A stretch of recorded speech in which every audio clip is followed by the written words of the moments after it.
अपने पिछले वीडियो में हमने देखा था कि सॉल्यूशंस क्या होते हैं। Now we have 4 different types of solution in the given figure. In all these let us suppose हमने 1 लीटर पानी लिया है सारे सैंपल्स के अंदर, मगर यहाँ पर हम देख रहे हैं कि सॉल्यूट जो है वो हर सैंपल में डिफरेंट है। पहले सैंपल ए में हमने 1 ड्रॉप ऑफ सॉल्यूट लिया है, दूसरे सैंपल बी में हमने 2 ड्रॉप, सी में 3 ड्रॉप और डी वाले में हमने 4 ड्रॉप सैंपल लिया है। But if you make solution of these 4 samples, are these same? क्या ये सेम हो सकते हैं? तो आंसर है no. As the amount of solute in all the 4 sample is different, so the concentration of solute in these solution will be different. So the key word here is concentration. Because in all these samples the solvent is 1 liter but the solute is changing. So let's talk about the term concentration. तो अब हम देखेंगे concentration क्या है। किसी भी solution की composition को डिस्क्राइब किया जाता है बाय एक्सप्रेसिंग इट्स कंसंट्रेशन। अब जो कंसंट्रेशन है it can be either expressed qualitatively और क्वांटिटेटिवली। फिगर में हम देख सकते हैं हमारे पास 2 सैंपल्स हैं ए और बी। ए में हम सॉल्यूट का 1 ड्रॉप यूज़ कर रहे हैं और बी में हम सॉल्यूट का 4 ड्रॉप्स यूज़ कर रहे हैं। और हम सामने कलर डिफ्रेंशिएशन भी देख रहे हैं कि फिगर ए जो है वो लाइटर है कलर में और फिगर बी में जो सॉल्यूशन है वो डार्कर है। तो कभी हम कलर देखकर ही ये बोल देते हैं कि फिगर बी जो है वो कॉन्सनट्रेटेड है और फिगर ए जो है वो डाइल्यूट सॉल्यूशन है। बट अगर हम कोई सी सैंपल ले लें और उसमें 10 ड्रॉप सॉल्यूट के यूज़ कर लें तो अब कौन कॉन्सनट्रेटेड होगा?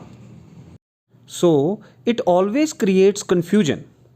सो there must be some quantitative way of expressing the concentration of solution. So there are many ways by which we can describe the concentration of solution quantitatively, and they are mass percentage, volume percentage, mass by volume percentage, parts per million, mole fraction, molarity and molality. So now we discuss all of these one by. Now the first term is mass percentage, W by W. By concentration we means that amount of solute in a given amount of solvent.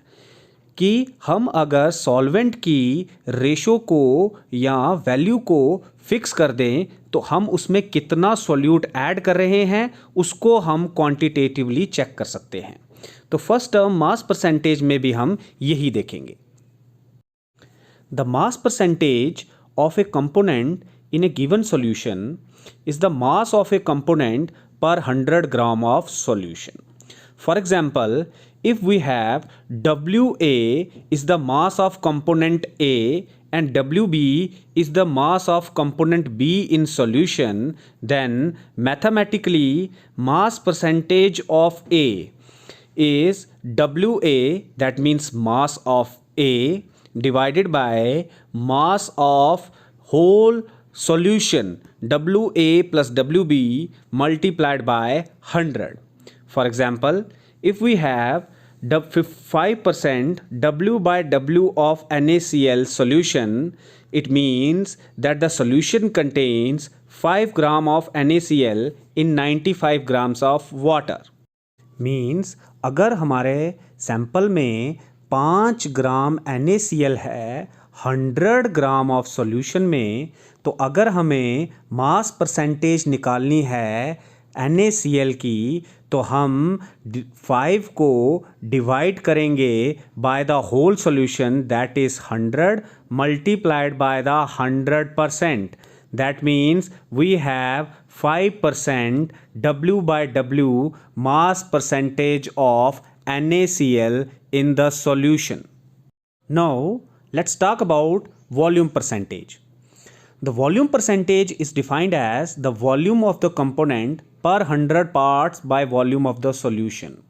For example, if VA and VB are the volume of two components A and B respectively in a solution, then volume of A or volume percentage of A equal to VA upon VA plus VB multiplied by 100. Simple language में हम ये कह सकते हैं कि किसी एक component की वॉल्यूम पूरे सॉल्यूशन के 100 पार्ट्स में कितनी प्रेजेंट है. फॉर एग्जांपल, अगर ये बोलें कि we have 10% V by V NaCl solution, तो इसका मतलब होगा कि we have 10 millilitre of NaCl in 90 grams of water. You can see it on your screen too. Next term is mass by volume percentage. By mass by volume percentage we means the amount of solute in grams that is present in 100 milliliter of solution. Means हमारे पास 100 milliliter solution है और हम उसमें solute कितने grams add कर रहे हैं, that is mass by volume percentage. For example, अगर हमारे पास वेट हैं दोनों कंपोनेंट्स के WA का and WB with the weight of component B of the solution, then mass by volume percentage is, if the mass percentage of A we have to found, then WA upon VA plus VB multiplied by 100 will give you the mass percentage of A. For example, 10% solution of sodium chloride means that 10 gram of sodium chloride are dissolved in 100 milliliter of solution. Similarly, if we have to found the mass percentage of B, then WB divided by VA plus VB multiplied by 100 will give you the mass by volume percentage of component B. Next term is parts per million. ये term तभी use में आती है जब हमारे पास जो solute है वो बहुत ही ट्रेसेस में प्रेजेंट हो. When a solute is present in very minute amount, the concentration is expressed in parts per million which is abbreviated as ppm. It is the parts of a component present in per million part of the solution. Means कि हमारा जो component है उसके कितने parts present हैं पर million of the solution. Mathematically, if we have to find out the parts per million of a component A, then it will be equal to weight of the component A divided by the weight of whole solution multiplied by the 10 raised to power 6.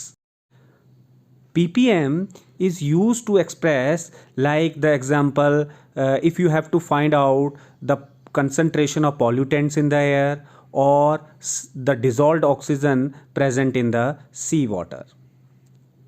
So students, I hope कि आपको ये term समझ आ गई होंगी. Next terms हम अपने next video में discuss करेंगे.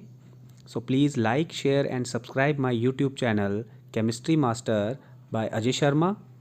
और प्लीज़ अपने वैल्यूएबल कमेंट्स और क्वेरीज़ कमेंट सेक्शन में ज़रूर लिखें. Thank you.